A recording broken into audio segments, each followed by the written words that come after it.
ఓం నమ శివాయ. శంభో శంకర హరంబర మాధవ ఏడుకొండలవాడ వెంకటేశ్వర. లక్ష్మీ నరసింహస్వామి నీ పాదాల సాక్షిగా మే 1వ తారీఖు నుంచి 30వ తారీఖు వరకు ఎట్లా ఉంది ఈ తులారాశి వారికి ఒకసారి కవలేసి చూద్దాం.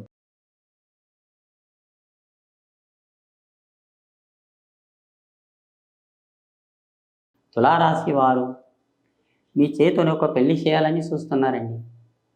మీ చేతిని ఒక పెళ్లి చేసే భాగ్యం ఉంది. ఈ మే నెల లోపటినే చేయాలని చూస్తున్నారు. అది తప్పకుండా అవుతుంది. ఆ భగవంతుని దయ వల్ల ఉంది. కానీ అమ్మాయి తరపు నుంచి సాగనిస్తలేరు. మధ్యలో మస్తు మంది పుల్లలు పెడుతున్నారు. ఆ భగవంతుడే మీకు కాపాడుతాడు. ఆ భగవంతుని దయ వల్ల నిఘ్నం ఉన్నది.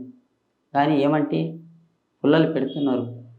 చాలామంది అభిమానం ఎక్కువ ఉంది మీ ఇద్దరి మీద.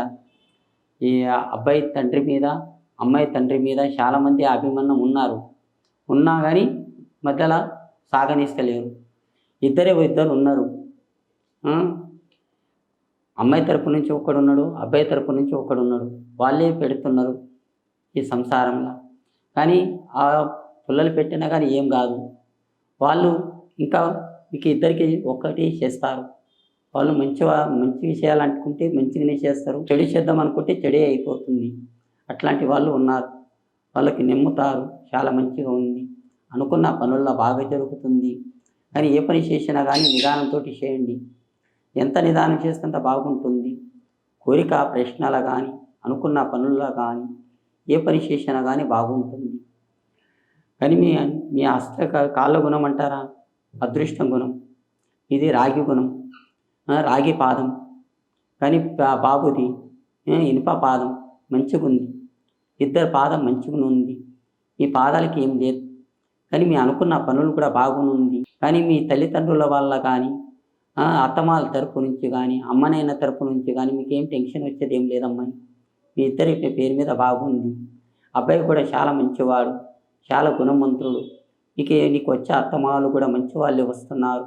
చెడు కాదు. చేసుకు తిన్నాం అనుకో మీ ఇల్లు చాలా బాగుపడుతుంది. మీ కాళ్ళ గుణం వల్ల వాళ్ళ ఇల్లు పొంగాలని కోరుకుంటున్నాము. ఆ సమ్మక్క సారక్క పేరు మీద ఆ తల్లి దయ వల్ల ఇల్లు పాలు పొంగుతుందని కోరుకుంటున్నాము. అదృష్టం రేకాటంలా చేసే పనుల్లా కానీ బాగా జరుగుతుందండి. మీ పేరు మీద అదృష్టం రేకాటం 2 పడ్డాయి గవ్వలు. ఆ గవ్వలు దయ వల్ల అనుకున్న పేరు మీద మీ దరిద్రం మొత్తం తొలగిపోతుంది. ఏ పని చేసినా కానీ మంచిగా ఉంటుంది. మీకు సంతాన యోగం ఆ భగవంతుని దయ వల్ల మీ అనుకున్న పనుల్లో మీకు బాగా జరుగుతుంది. ఎక్కడ పని మీకు జయం జరుగుతుంది. ఓం నమః శివాయ.